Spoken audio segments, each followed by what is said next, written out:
Oh my God, guys. It's been so long. I don't even remember the intro. Oh, snap, son! Hey. I know it's weird. It's just me.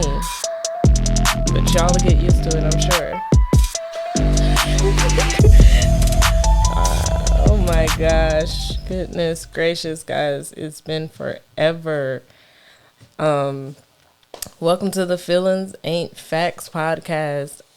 I know we made a very abrupt dismissal the last episode. And to make it even worse, the last episode was titled, I think it was like Back Like I Never Left. And then we left. So that's wild. But we had good reason. The last episode, some of the feedback we received was, it wasn't the greatest episode we've done, but there was a reason. And I can say it now because anybody who follows us on the socials at For the Endorphins or at Check Out This Guy will know that I was pregnant. Let's give an applause for that. I was pregnant, guys. And that is why I had absolutely no energy during that last podcast because morning sickness was serious. So, I just decided that with how bad my morning sickness was during, the pregnancy, that I just only wanted the energy to survive. And yeah, then of course, on December 25th, 2022, Eli was born. Another applause for that, guys, because I am so proud of my husband. I am proud of me and all that we accomplished during that time. You just don't understand. That was an experience. For those who don't know, that are new to this, Eli was my first child, first pregnancy. So all of that was new. But we got through it. And my husband, Marcus, was a champ. He was so supportive and made sure I had everything I needed. And I couldn't ask for a more supportive husband during that time, especially since, my labor and delivery was a little rough. I'm not going to go into all the details because I did a complete video of the birth of Eli on my other channel, which we can tag on the YouTubes.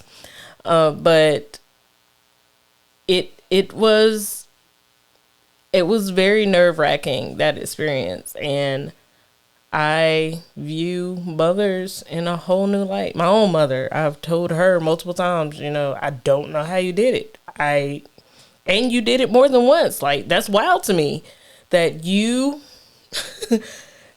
you went through an experience and then was like, you know what? Let's do that again. So I applaud all you mothers out there, all of them, every single one.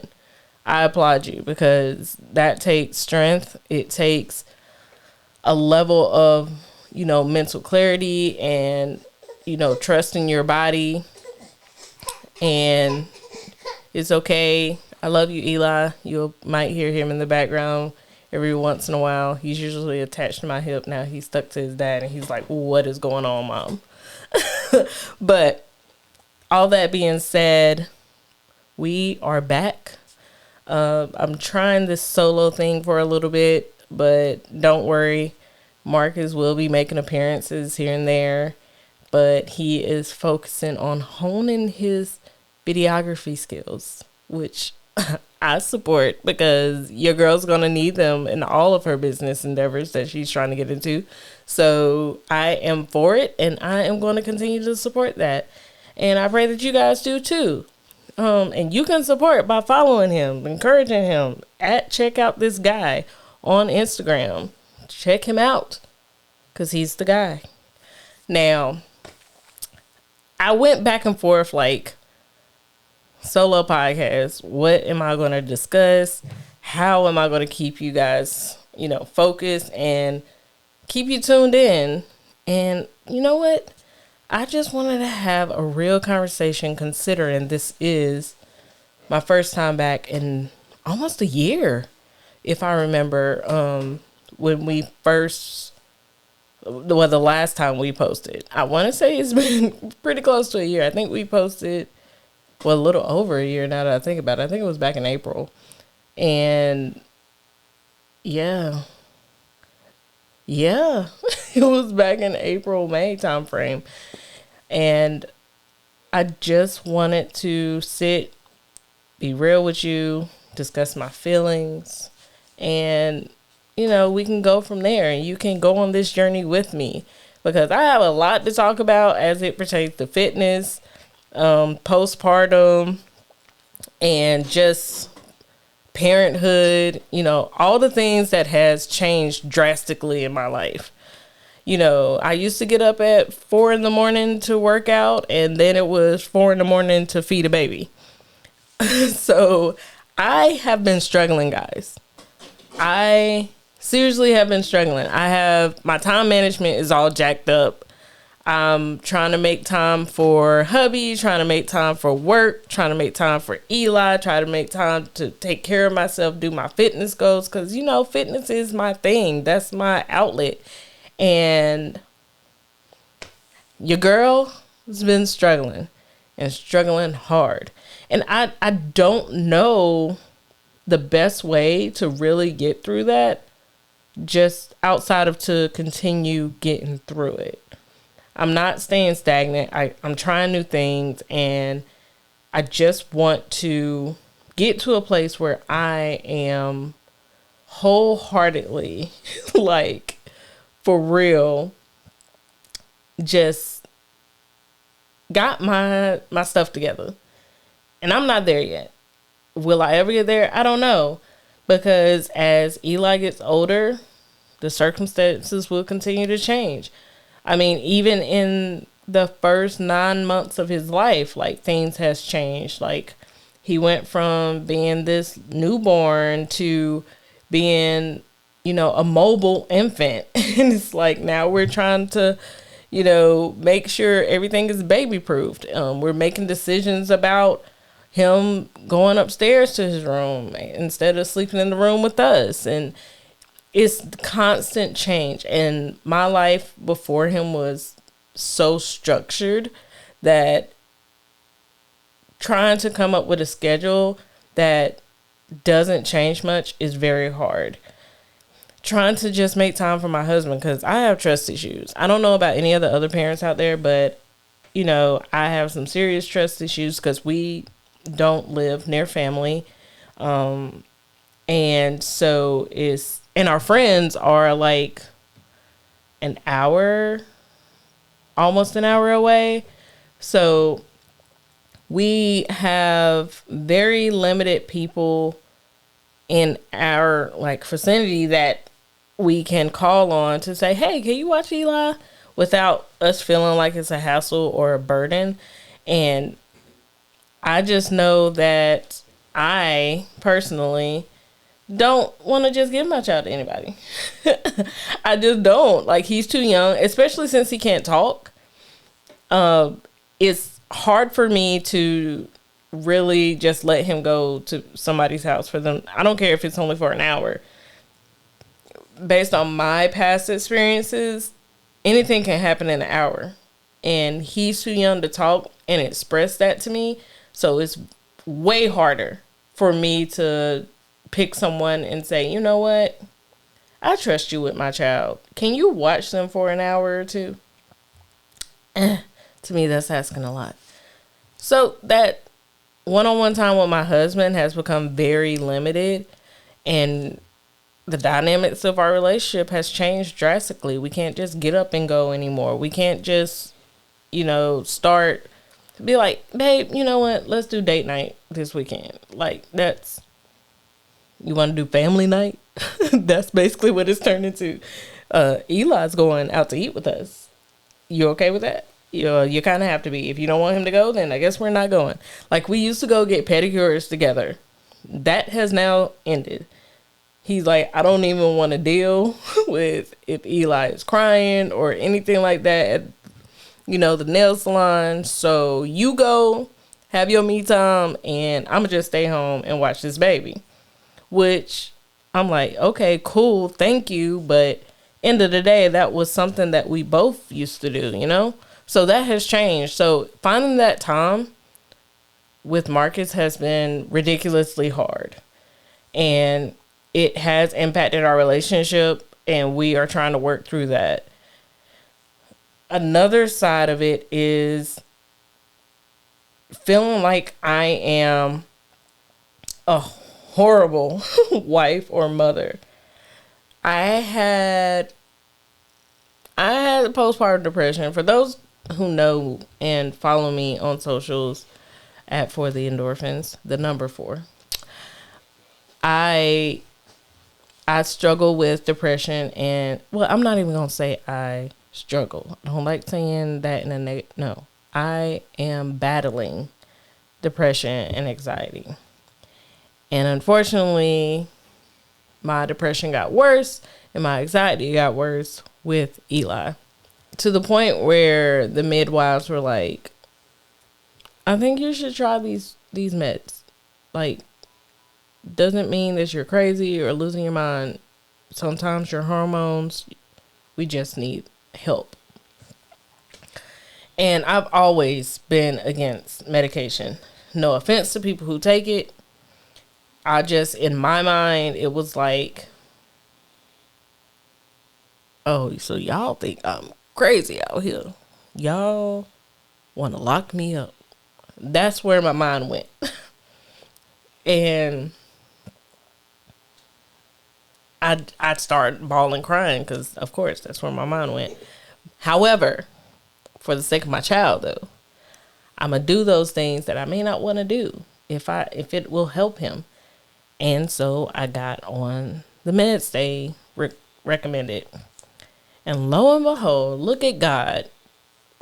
My mood changed. And, I won't say I was 100% myself, but there was change enough where I'm like, I get it. It took this for me to get on the meds, but I get it. I get it, and I'm appreciative. And Lord, I thank you for helping me reach that point of understanding. And because I wanted to be my best self for Eli, like he knows nobody else. Like, he is with me and Marcus all the time. And if I'm not my best self, if I'm depressed all the time and crying and stuff like that, he's going to be like, is this what life is? Because the world is already ghetto. It is ghetto. And I want my child to see the positive side of life.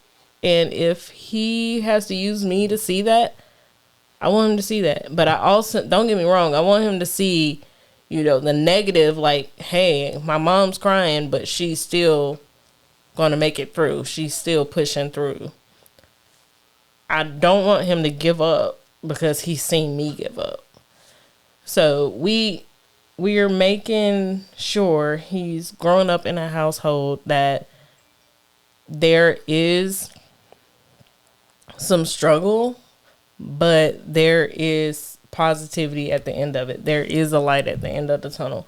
And that's something that's very important to me, because I want him to be independent and I want him to be able to rely on himself. But that's just me. In other news, life was lifing. So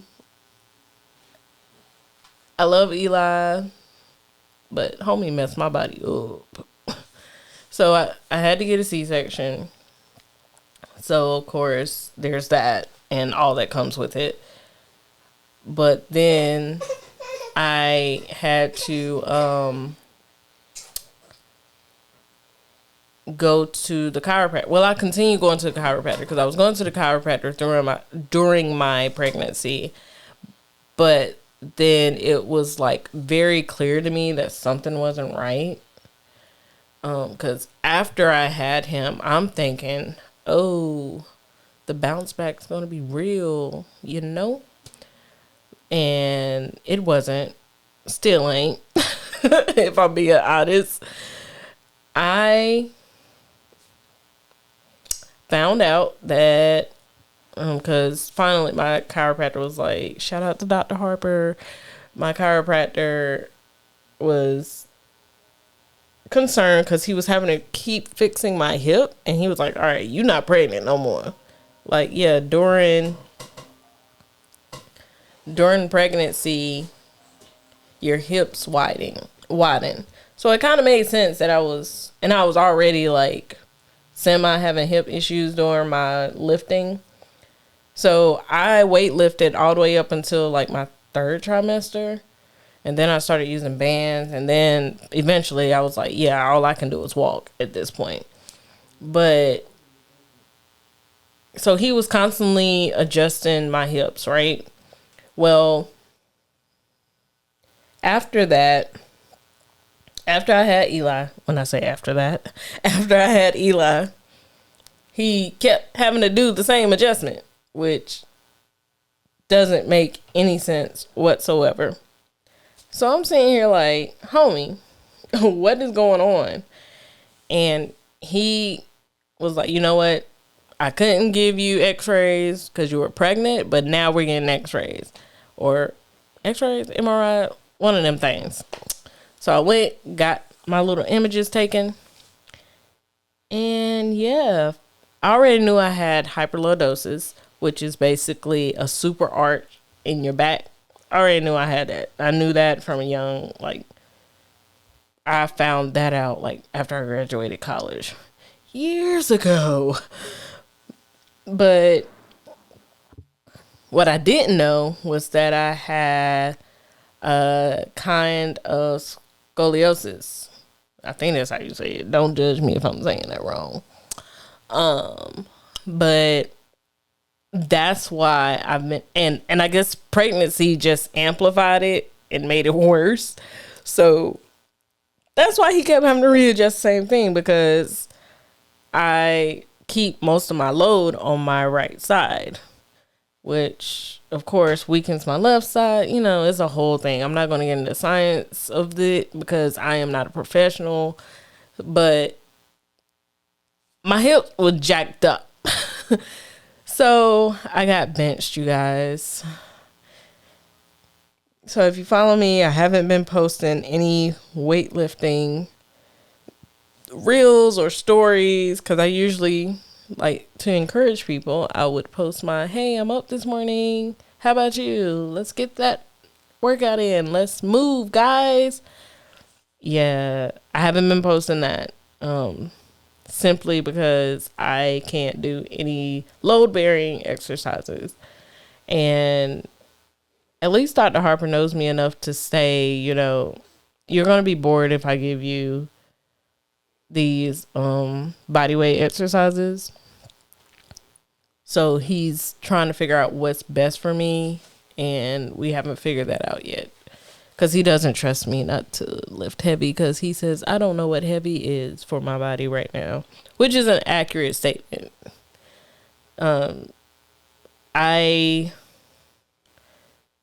have been kind of struggling mentally because I don't have an outlet, and I can't even run, guys. When I run at a speed, let's say I get on the treadmill, if I am running at a speed of like 5 or 4, I'm in pain.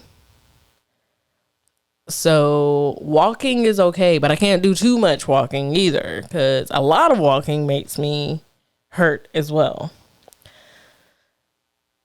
So I'm pretty much benched the way I look at it. Like, yeah, I can train upper body, don't get me wrong, and I probably will just so I can do something. But y'all know I'm a leg girl. I love training legs. I love my deadlifts. I love my barbell squats. I love it all. I love lifting heavy shiznit, and I can't. So, how have I been handling my mental health since I am benched from working out? I journal a lot now. I talk to God a lot. I walk. So me and Eli, every weekend, we take at least about a mile walk around the neighborhood, depending on the weather, of course. But we usually try to get up early enough where we can do that. But yeah, it's been hard. My temper's short. My emotions, my hormones are still jacked up as well. And that's annoying. So it's been a lot. It's been a lot going on. And I'm just handling it the best I can. But I'm telling you, that is sometimes that's all you can do, is handle it the best way you can. Because now I am really focused on, since I haven't been able to do workouts like I want to, I have really been focused on like a different part of me. Like, where I knew what I was doing for the endorphins, but where do I want to take it? What is my passion in that? Because before I would just be like, you know what, problem for a different day. Let me get this workout in, and just clear my head. But now that I can't do that thing that clears my head, I've been forced to think about it. So I've been forced to think about a lot of things. And of course, having a child changes a lot too. It makes you think about stuff that you never thought you'd worry about. And life be lifing. So I am taking steps to get my wellness coach certification. That's on the book. I mean, that's on my to-do list. And I'm okay if it doesn't happen this year. This is Eli's first year of life. That's what's important to me right now. That is, I'm sure, what's important to Marcus, is just us navigating his childhood as an infant and doing the best we can to survive. Because parenthood is no joke. And nobody can prepare you. Like, there is no game plan, rule book. I mean, technically you can say there's a rule book. Like, don't put your child in scorching hot water. Make sure you are feeding your child. Like, those are basic rules that you should follow.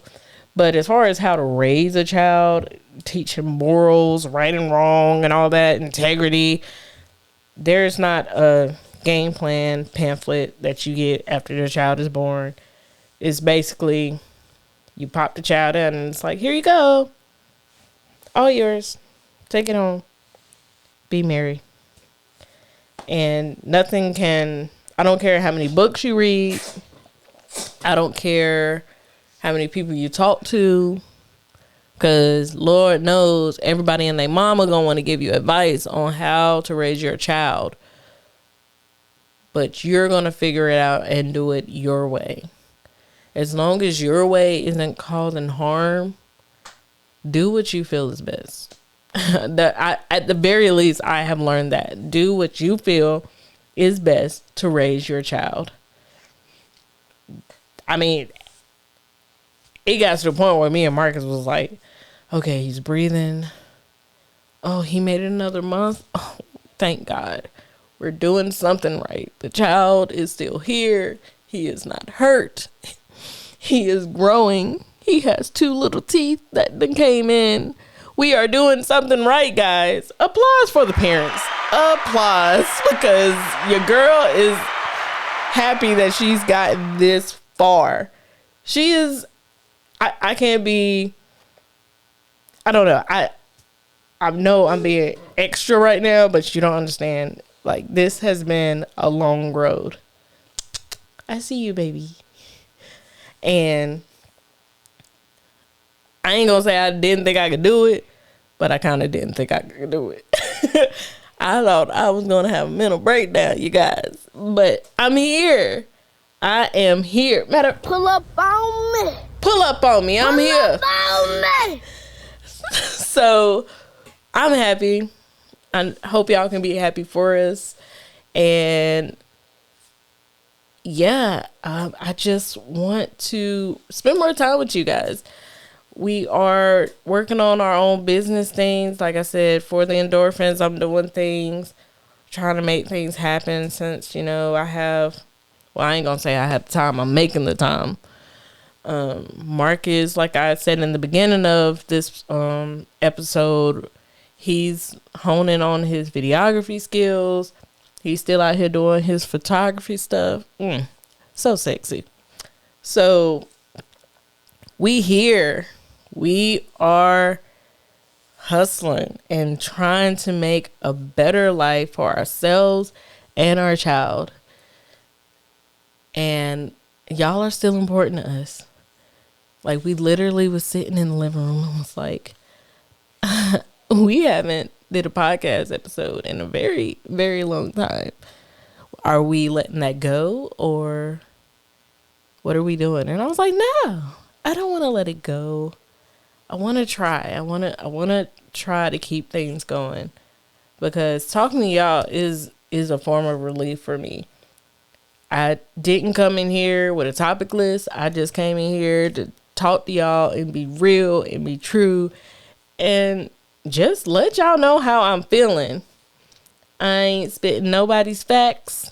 I am literally just giving an outpour of my feeling to you guys, and hope that y'all can relate. And I'm sure y'all can, because anytime I post something, somebody out there is like, you too? Yeah, girl. This right here, no sleep game. This parent life.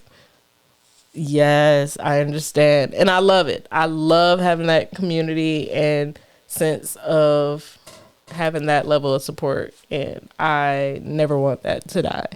So this is to say we appreciate you guys. We're around. And that's the reason we disappeared for a while. I know we said back like we never loved, and then we love. But our beautiful child was born. And I think that's a good reason. I personally do. I think that reason alone cuts me a lot of bail for not being here to update you guys as we want it. But yeah, I appreciate y'all. And until next time, be happy, be merry, embrace the journey, defy the odds. Peace.